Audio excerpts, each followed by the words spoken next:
Welcome everyone to Ratioed. My name is Harrison Faulkner. Doesn't it just suck when you break ethics laws? Doesn't it just suck when your government breaks the law 6 times in 7 years? You have to face a couple of tough questions from the legacy media who usually propagandize on your behalf. You have to field a couple of rough days from the opposition benches before they move on to the next issue, and the Canadian people get upset before they too move on to the next issue. Doesn't that just suck? It sucks. Now, I'm not speaking for all of us regular citizens because when we break the law, we have to face the consequences. Not if you're in the Trudeau government, however.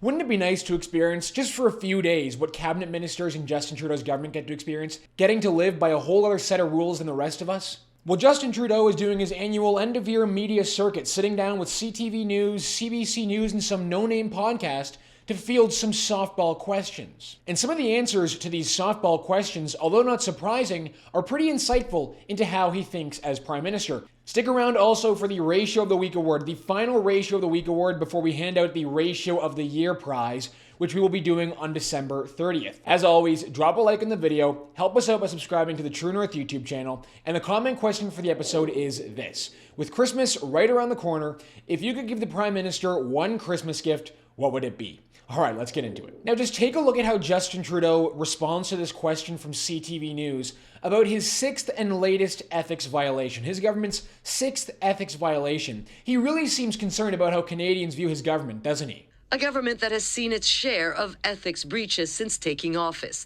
The last one involving Mary Ng, the trade minister who broke ethics rules over a contract awarded to a friend. From my perspective, it sucks.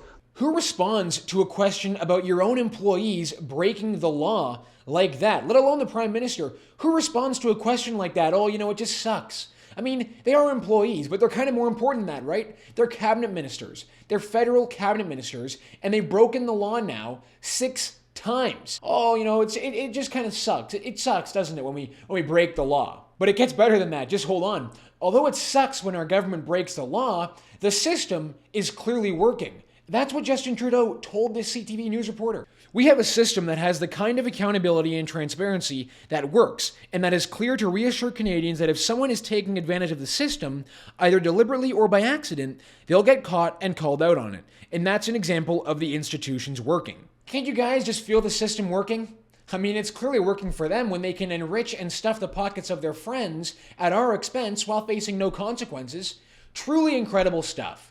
Unbelievable to just say that with a straight face. Now, as you can imagine, social media is just not having any of this at all. This is from Senator Leo Housakos. It sucks. That's the best Justin Trudeau can manage. It sucks that we keep breaking the law, but hey, what are you going to do? Just a stunning lack of seriousness or sense of responsibility. This is from Aaron Woodrick over at the Macdonald-Laurier Institute. It sucks even more when there are no consequences for ethics breaches. Laurie Goldstein of the Toronto Sun also got in on this. It sucks when your Prime Minister says it sucks when members of his cabinet violate the Federal Conflict of Interest Act when he has violated the Conflict of Interest Act more often than anyone else in his cabinet. Conservative MP Dan Albus also got in on the action. He means it sucks when they get caught, because otherwise he does nothing about it. Fair point, but it's not like he's about to do anything about Mary Ng now that she got caught. She apologized, it's all fine. You just move on after an apology, right?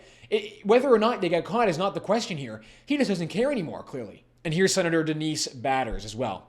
It sucks. Prime Minister Trudeau should act like an adult, hold his minister responsible for breaking Canada's ethics law, and fire her from cabinet. Probably a bit too much to ask for at this point, I think. And speaking on the controversial gun grab legislation, Bill C-21, Justin Trudeau has dropped any pretense of not trying to go after hunting rifles. He just now totally admits it like it's nothing. Like he wasn't just telling Canadians the opposite a few months ago. He says he has to take away your hunting rivals. Oh yeah, he has to take away your Plinkster. He has to take away your Ruger #1 because scary guns.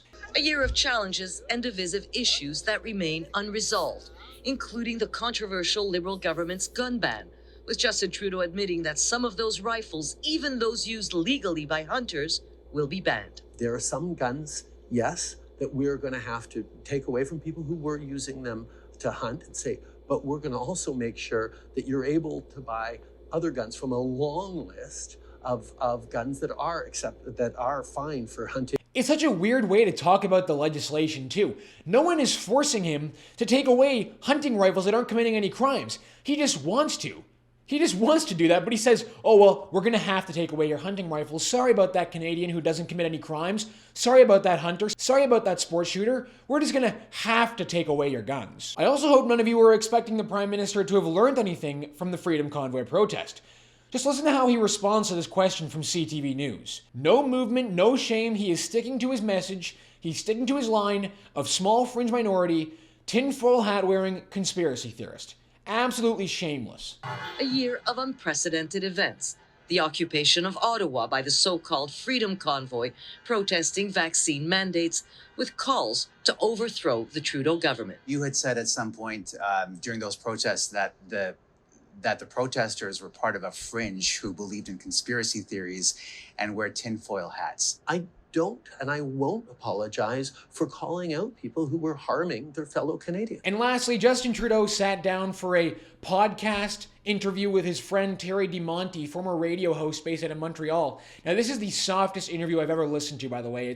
It's really a big waste of your time, unless you're looking for someone to just pat Justin Trudeau on the back for about 50 minutes. They ask him about what books he likes to read on his Costa Rica vacations and what TV shows he likes to watch when he's on his long plane rides across the world, before lecturing us all about lowering our carbon emissions. And they're sitting around a table drinking beer. They're clearly going for that whole, like, you'd want to share a beer with this guy image for Justin Trudeau in this interview, which is funny because he's probably the last person Canadians would want to share a beer with. But they're going for it anyway.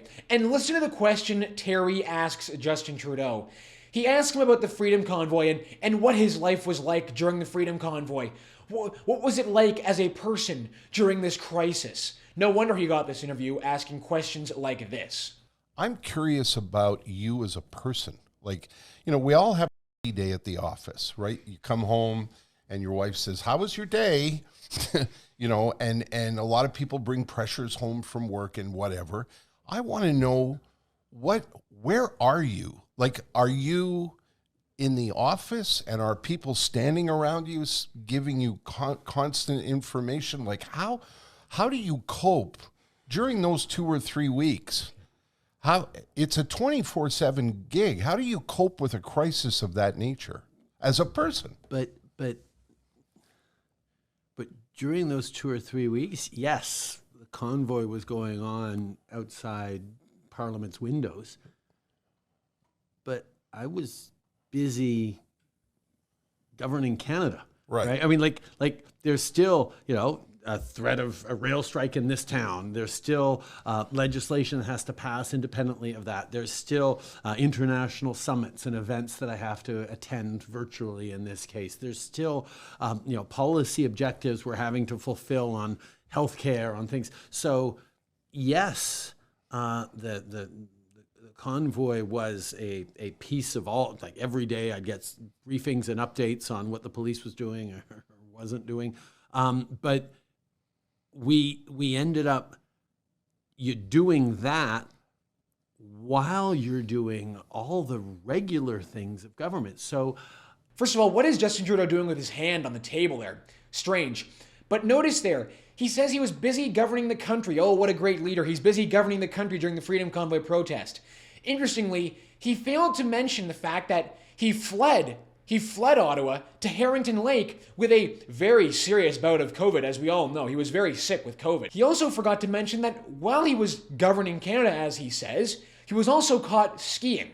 But don't worry, guys, he was only cross-country skiing. It wasn't downhill skiing, so it doesn't count, right? It doesn't count. He was busy governing the country while cross-country skiing, not downhill skiing. Big difference. Here we go, ratio of the week. The final ratio of the week winner before we give out the ratio of the year prize next Thursday. This week's winner is Chrystia Freeland for this absolutely bizarre tweet. Look at her here, looking very normal, looking the way we all do when we get our flu shot and our booster. Here she writes this. My family and I got our boosters and our flu shots tonight. If you haven't already, make sure to get yours. It's the best way we can protect each other this holiday season. Yes, this holiday season. Very important to make sure we're not singling out Christmas during our booster shot and flu shot promotional tweet. Take a look at this ratio. Just absolutely horrendous. No one wants to see this.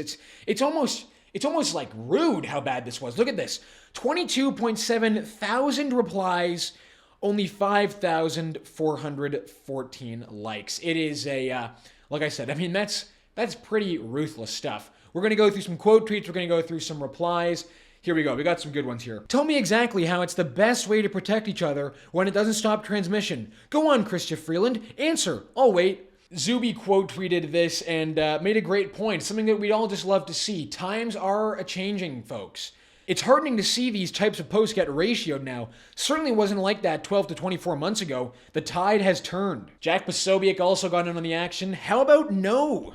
And this person wrote, it's so sad and scary that you won't wear a mask. Put on a mask when you get your flu shot. That's what Justin Trudeau did. Remember when he put on his mask to get his shot? Took it off for the photo? At least do the photo without the mask, but make sure when you're getting the shot, at least you've got the mask on. That's really important stuff. Even I know that. Even I know. To promote the shot, you got to put the mask on. That's the whole picture. All right, that's going to do it for us this week on the show. Thank you so much for tuning in.